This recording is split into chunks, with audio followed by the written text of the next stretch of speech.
un ataque de pánico? Porque es difícil a veces, entender cuando una persona describe lo que siente con un ataque de pánico. Bueno, un ataque de pánico es como el inicio muy abrupto de una sensación de malestar muy intenso, que puede ser física, con dolor de pecho, con falta de respiración, con sudoración, con taquicardia, y además un miedo muy intenso, muy intenso, tanto que uno puede pensar que se va a morir. Eso tiene un inicio muy abrupto, alcanza un pico muy rápido y después cede, y no parece tener un desencadenante claro.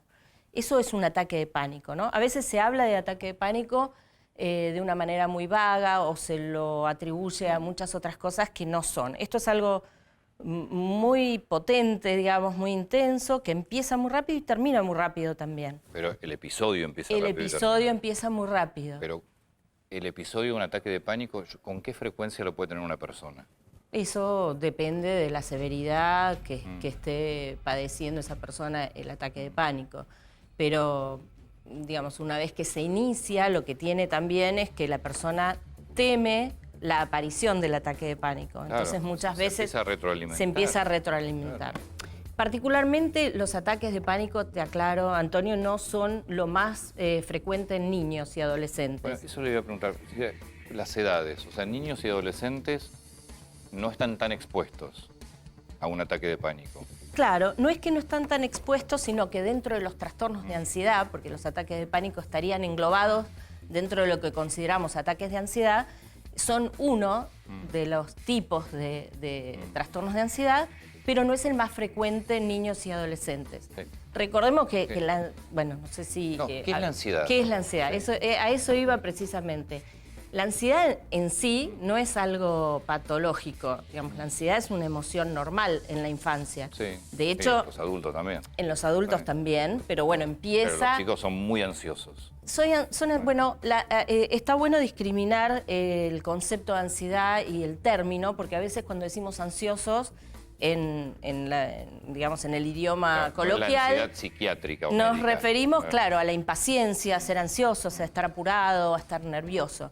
La ansiedad, en el sentido de la psiquiatría y de la salud mental, nos referimos a un malestar psicológico, a una angustia que bueno, conforma otras cosas. Pero la ansiedad como proceso evolutivo está presente desde muy temprano y sirve funciones, o sea, tiene una función en el desarrollo de la psiquis de un niño y luego de un adolescente. Por ejemplo, sabemos que a los 8 o 9 meses aparece la ansiedad ante el extraño. Los bebés empiezan a reconocer las caras y los rostros de las personas familiares. ¿Eso es ansiedad? O sea, un bebé de 8 o 9 meses... Se asusta. Desde lo médico, es ansiedad. Sí, bueno, es una reacción normal de ansiedad porque da cuenta del proceso de reconocimiento del rostro de la madre, del rostro de un familiar, se tranquiliza cuando está con un familiar y se pone ansioso cuando no. Después hay otras ansiedades comunes de la infancia. Según la edad van cambiando, eso es muy importante también. El desarrollo va variando. Por ejemplo, los miedos. Hay chicos que tienen miedos a la oscuridad, miedos a los fantasmas, a los monstruos, o más adelante... ¿Hay una edad de los miedos, por ejemplo? Porque también uno escucha y empezó con la etapa de las pesadillas, por ejemplo.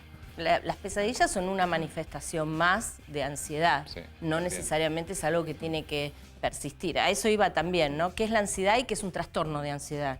La ansiedad son estos miedos que evolutivamente van apareciendo, pero también van desapareciendo. Entonces, tienen algún pico, pero después van cediendo y van desapareciendo gradualmente.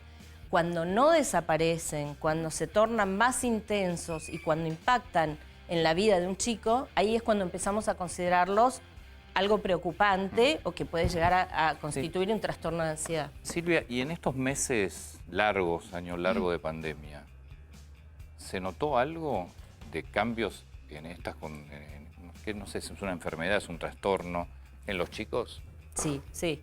Realmente, ya de por sí, antes de estos meses, los trastornos de ansiedad son de los trastornos más prevalentes, más frecuentes en la infancia, en la adolescencia, en los adultos también, pero en la infancia es de los más Prevalente, si pensás, los trastornos por angustia de separación, un nene que le cuesta quedarse en el colegio, que le cuesta quedarse a ¿Eso dormir. es todo de ansiedad?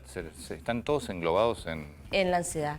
Se dividen así en fobias específicas, cuando alguien tiene un miedo particular a sacarse sangre, a las palomas, a los ascensores, bueno, eso es una fobia específica. A la ansiedad de separación, o sea, cuando un chico se aferra a la persona conocida y no se puede quedar en un lugar que no conoce, o la ansiedad social, personas que evitan situaciones sociales por el miedo a ser escudriñado, humillado, tener vergüenza.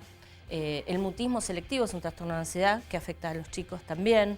El trastorno de pánico, como vos habías mencionado. Todos esos son trastornos de ansiedad. O sea, es cuando la ansiedad normal se vuelve muy persistente, muy intensa y realmente interfiere en cómo funciona alguien. Y en estos meses, que era lo que vos me preguntaste, perdón, en estos meses vimos un incremento de la ansiedad. O sea, los chicos que ya eran ansiosos obviamente amplificaron y aumentaron su ansiedad, pero también las condiciones de vida de una familia quizás sometida a mucho más estrés, el modelo de los padres... Cambió todo. Cambió todo y la situación social, cultural, escolar... ¿Y lo notás más en qué edades?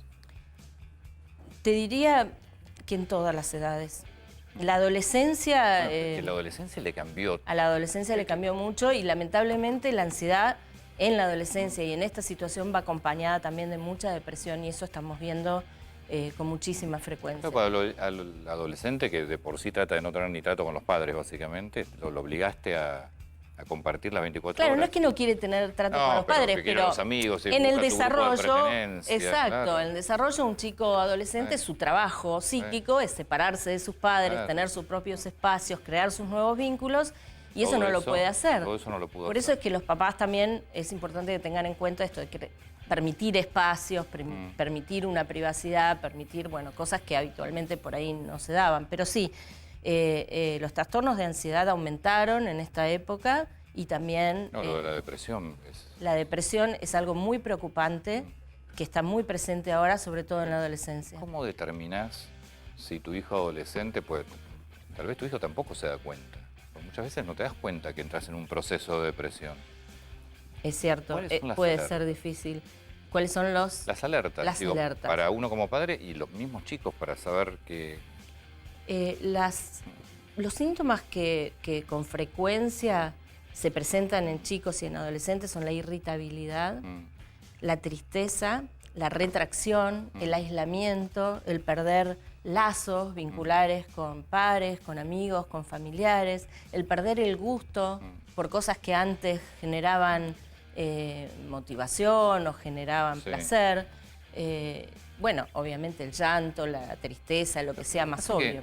También los chicos con todo esto de la pandemia y cómo se fue transformando la vida, también perdieron muchas veces saber qué es lo que les gusta. Sí, porque están expuestos a muchos menos estímulos, entonces van perdiendo. Por eso también es importante que los papás permitan, dentro de lo que es posible y de lo que no, las restricciones permiten, es relacionarse con sus amigos, salir a caminar, porque a veces el mismo miedo de la familia hace que todavía lo encerrás más. Se encierre más, exacto. Entonces tener en cuenta esto. Y lo importante de las alertas, como vos decís, es que captar a tiempo un estado depresivo permite tratarlo y permite revertirlo con bastante éxito, mientras que si no, esto se prolonga, cada vez va impactando más sobre el funcionamiento de un chico y de la familia, porque la familia también se encuentra con una impotencia, una situación de no saber manejarlo, y esto impacta en la edad adulta. Yo te hago